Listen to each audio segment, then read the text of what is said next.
All right, well, good morning, y'all. So the research papers are due a week from today. So just to give you a time frame,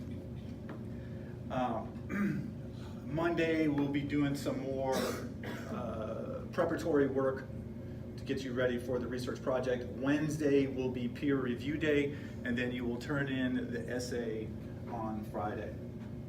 All right, now what I want to do today is to go over some of the writing issues that persist in the class. Now, ideally, doing daily writing assignments eliminates certain errors that I see a lot in freshman level writing. And by and large, that process works. Okay, so right now, you are writing at a much better level than you were week 1, week 2, or week 3. Okay, so you already know that, of course.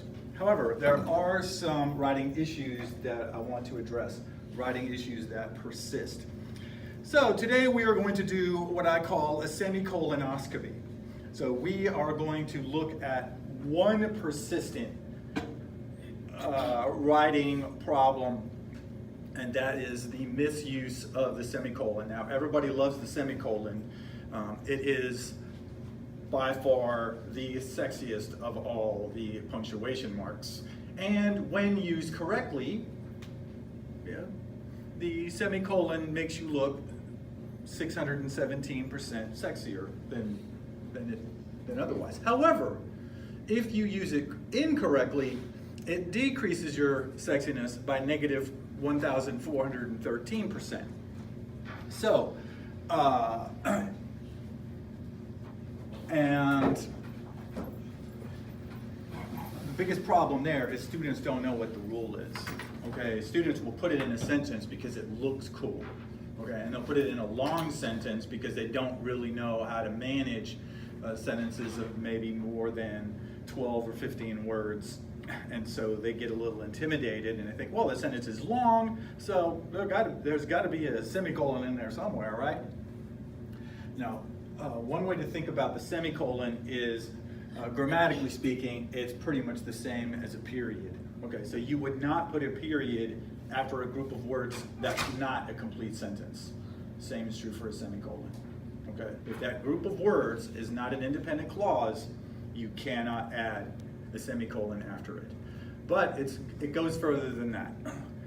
Semicolon has to connect to independent clauses, or independent clauses, because if you read literature from the 1700s and the 1800s, you'll see lots of paragraphs where you might have a sentence that'll have like 5 or 6 semicolons in it. And a lot of that had to do with the readership. At that time, readers, really liked that sort of thing, and I think it's probably because they didn't have a whole lot of entertainment options. So nowadays, you see a long sentence that probably fills you with dread. Okay, you know what I mean? If you ever read a book and you open up that book and you see just a long list of words and it's just one long paragraph, I mean, it fills you with psychological dread. Okay. Whereas if it were broken up into 4 paragraphs, I'm like, oh, that's a good feeling. Even though that might represent maybe 7 fewer words, but nevertheless, it's a psychological thing. All right. So what I'm going to do is I'm going to show you sentences on here, and then I want you to make a couple of determinations. Determination number 1: is it correct? Determination number 2, if it's not, what are we going to do about it? All right, so sentence number 1, Shakespeare bestows on Othello certain admirable qualities, traits that allow him to be seen as a human equal to the rest of the characters. Now, by the way, these sentences are actual sentences written by your classmates. I mean, they were written 2 years ago, but these are sentences written by students here at Blinn. All right, so Shakespeare bestows on Othello certain admirable qualities, traits that allow him to be seen as a human equal to the rest of the character. So By the way, Word likes it. Note no squiggly lines. So, can I use a semicolon there?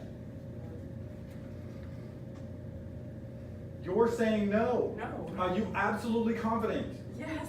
All right, very good. You are correct. You can't use a semicolon there. Why not?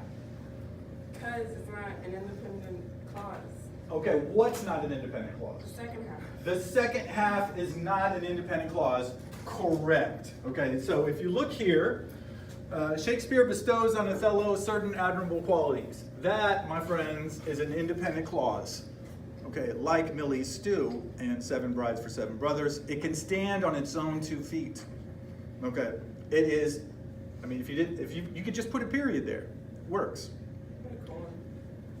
Slow down there, Brushfire. We'll get there. Okay, the second one, traits that allow him to be seen as a human equal to the rest of the characters. Is that an independent clause? Let me guess, no, since you said no.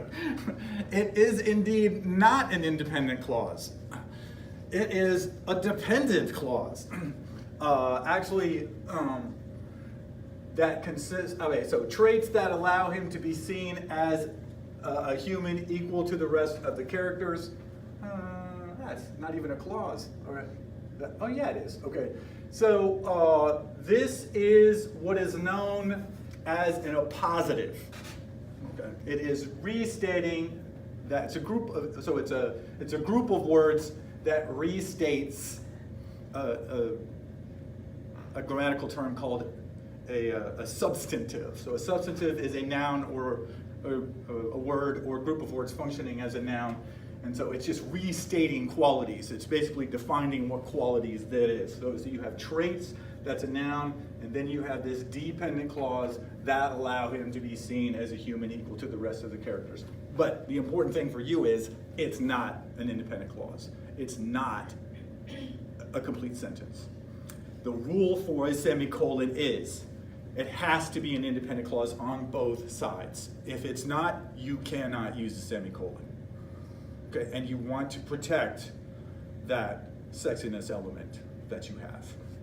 All right, you don't want to compromise that.